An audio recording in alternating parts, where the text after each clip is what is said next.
Alors bonjour, je m'appelle Marc Minault, je suis directeur général du Biophore à Sorel-Tracy et aujourd'hui je vais vous parler de Charles Gill, un poète mais aussi un artiste peintre qui est natif de Sorel, qui est né, si je ne me trompe pas, en 1871.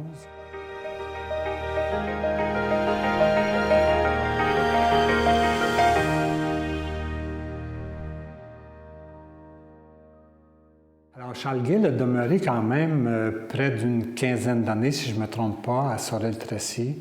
Et il a quitté par la suite pour aller étudier en Europe, en France, mais pas immédiatement. Il y a eu quelques écoles et d'ailleurs, ce qu'on dit à son sujet, c'est que c'était pas un élève très discipliné et très attentif aux leçons qu'on lui donnait.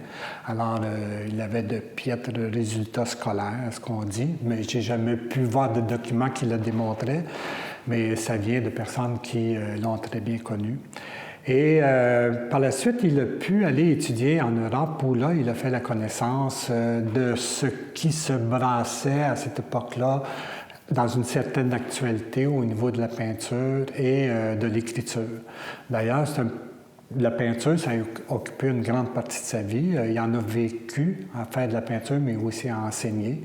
Et c'était véritablement comme un peu son premier amour, la peinture. La littérature, c'est venu un petit peu plus tard, surtout quand il est allé en Europe. Et il a fréquenté le milieu des écrivains, il a acquis des formations avec certaines personnes. On dit par exemple qu'il était dans le cercle de Verlaine et ainsi de suite. Et c'est sans doute ce qui l'a fait le plus connaître quand il est revenu ici, l'aspect littéraire.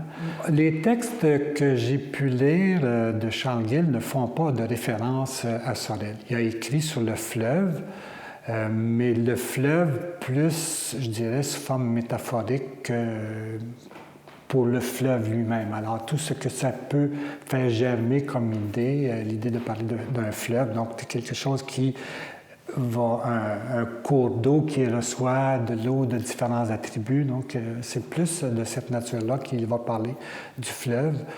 Mais c'est aussi à cause de la grandeur, de l'ampleur, comme Cap Éternité. Hein?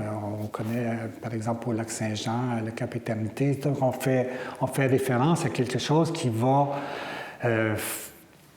faire appel à quelque chose de plus romantique. Hein? D'ailleurs, c'est une écriture plus romantique, beaucoup plus lyrique, ce qu'il a pu écrire, avec une certaine capacité d'image, mais on ne peut pas dire que les textes de Charles Gill présentent des images très fortes.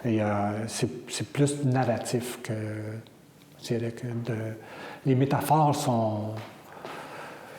On ne peut pas dire que c'est des métaphores qui sont très recherchées, mais quand on lit ces textes, de toute façon, ce qu'on remarque beaucoup, c'est véritablement l'aspect structural. On voit qu'il y a un plan quand il écrit et c'est ordonné, c'est très ordonné comme écriture.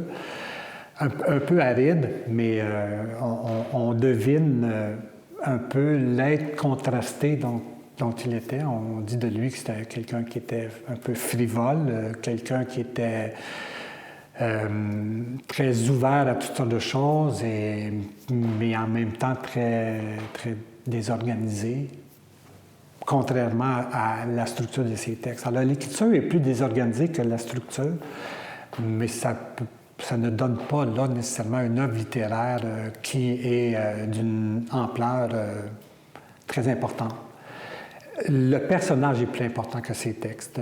La vie qu'il a menée, les gens qu'il a côtoyés, son impact dans le milieu est plus important que son œuvre littéraire.